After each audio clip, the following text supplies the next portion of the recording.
morning everyone. Today we are going to discuss interference of light.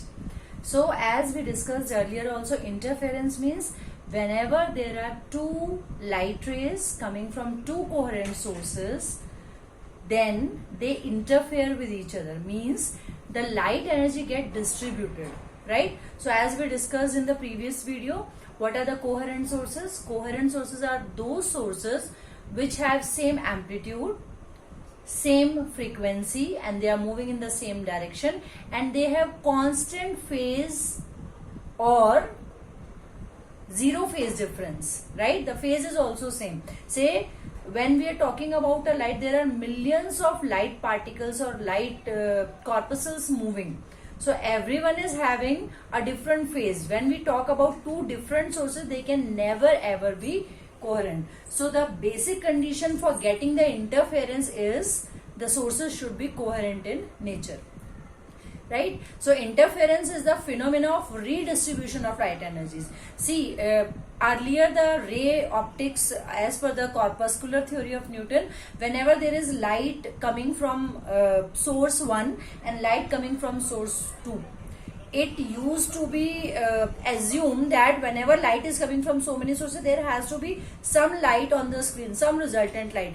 But after the wave theory, it was observed that say source 1 is giving light, source 2 is giving light, but still we are getting a dark pattern. It means it is also giving some energy, it is also giving some energy. Then where does that energy go? So we are going to discuss here that light coming from two different coherent sources may also give you different pattern depending on how are they interfering, how is this light energy getting redistributed, right? So in previous video we have discussed about the experimental setup also. So we have taken a source, a monochromatic source. Monochromatic means single color light it is giving. So we have taken a monochromatic source as it is giving light waves, as it is a point source, very thin slit. So the shape of the wavefronts will be spherical. Now these wavefronts are moving until they meet a second slit. This second slit is having two fine slits.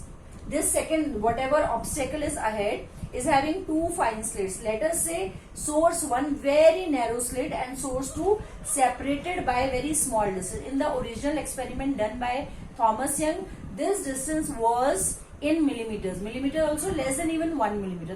So this distance was very less. So as we have discussed in Huygens principle, that every source act as a source of the new disturbance, fresh disturbance or secondary wavelet, which gives later a secondary wave front.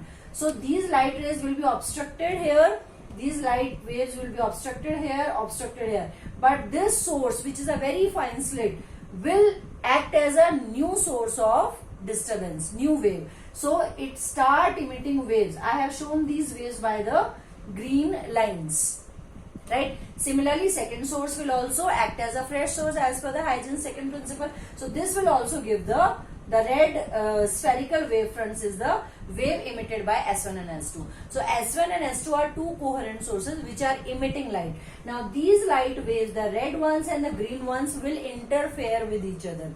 The way they interfere depends on what phase they are meeting, right? If we put a screen at some distance, say let us say this distance is denoted by capital D. So if we keep a screen at some distance, this distance in the original experiment was approximately 2 meters. So when this screen is kept, so it was found, it was really a new thing in those days. So it was found that these two sources have given a bright pattern, a dark, a bright, and so on. Both the sides, these fringes, these bands are termed as fringes. So these fringes were light interfering but giving a bright band, light interfering but giving a dark band. Again alternate dark and bright fringes were obtained, right? Now we will study about the mathematical expression for the same. The basic reason behind getting a bright fringe and a dark fringe was when, say suppose two waves are meeting, say the blue one and the green one. So it will give the resultant wave which is represented by the black one. So whenever waves are meeting in such a way that there is a bright pattern there, we name this as constructive interference. Constructively these both are meeting. So second one, wherever we are getting a dark band, we used to say that it is a destructive interference. The amplitude of first wave is cancelling the amplitude of second wave, and the resultant light here is 0. So this we are going to study mathematically. So let us consider the waves coming from S1 and S2 are A1 sin omega t and A2 sin omega t plus phi. Phi is the phase difference, which is constant phase difference, because these two sources are coherent sources, right? So according to superposition principle, the total displacement will be the individual displacement y1 plus y2. So we can write A1 sin omega t plus A2 sin omega t plus phi.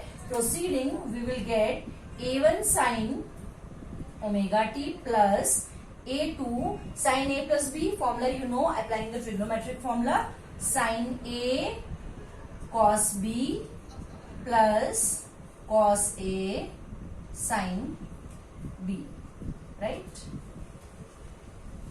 So we can write it as A1 sin omega t plus multiplying this A2 sin omega t cos phi plus A2 cos omega t sin phi. So sin omega t, taking it common, A1 plus A2 cos phi with sin omega t plus A2, I am writing sin phi first, and cos omega t. Let us mark this as equation 1. Now we have first wave in terms of omega t, second wave also in terms of omega t. So we assume that something into sin omega t, something into sin cos omega t, assuming these as some other constants. Let us say let A1 plus A2 cos phi is equals to r cos theta, and A2 sin phi is equals to r sin theta. Let us name them equation 2 and equation 3. So squaring and adding equation 2 and 3. So squaring and adding, this becomes, let us add this, r square sin square theta plus r square cos square theta is equals to, squaring this, A1 plus A2, I'll write down the direct so that we can skip one step, A1 square plus A2 square cos square phi plus 2A1 A2 cos phi plus, we'll write this term here,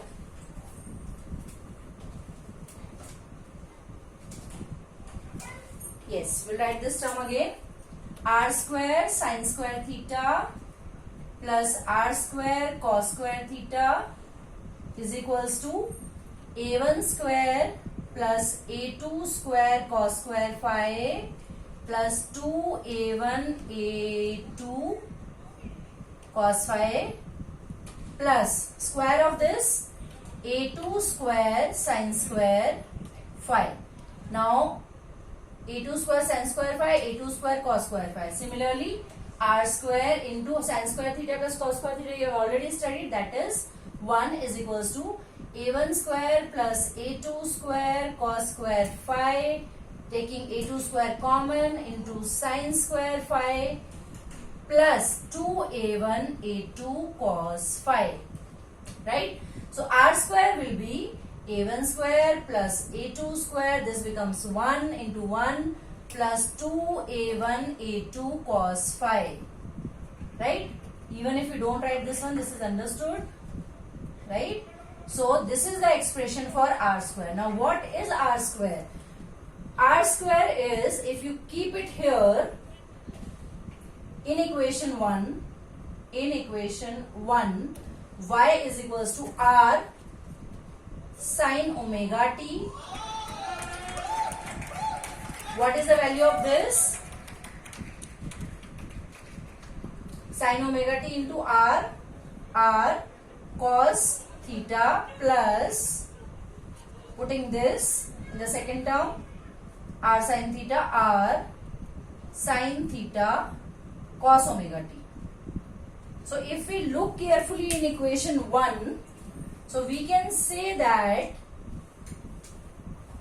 r is the, y is equals to, if we take r common, we can write sin A cos B cos A sin B. So this can be written as sin A plus B, that is omega t plus theta. Now what is r? R is the, let us name this as equation 4. R is the amplitude of the resultant wave. See, we have taken y1, amplitude was a1. We have taken y2, amplitude was a2. And what is the resultant amplitude of the resultant wave? R is the resultant amplitude. And how do we find R? We find R by the formula under root a1 square plus a2 square plus 2a1 a2 cos 5. Very, very important. So you may get numericals on the basis of this. So two waves ka amplitude will be given, the phase difference will be given, and you can easily find the amplitude of the resultant wave. Thank you so much, children.